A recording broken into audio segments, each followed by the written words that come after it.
In the event that Kenha and those responsible are not going to take appropriate action, then it will force us as residents of this town to close that road.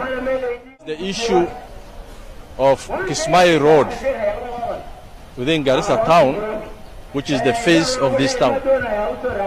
A lot of money has been pumped to that road, and unfortunately the road is becoming like a dump site.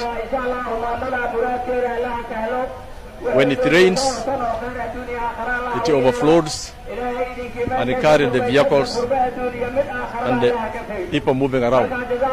What we are asking is, who is the contractor? Who is behind this useless construction which is going in that place? It is the face of the town, it's the face of this region, and it must be taken proper. We have a good road there. In the event that Kenha and those responsible are not going to take appropriate action, then it will force us as residents of this town to close that road. So this is a warning we are giving. In 2 weeks' time, we need something to be done.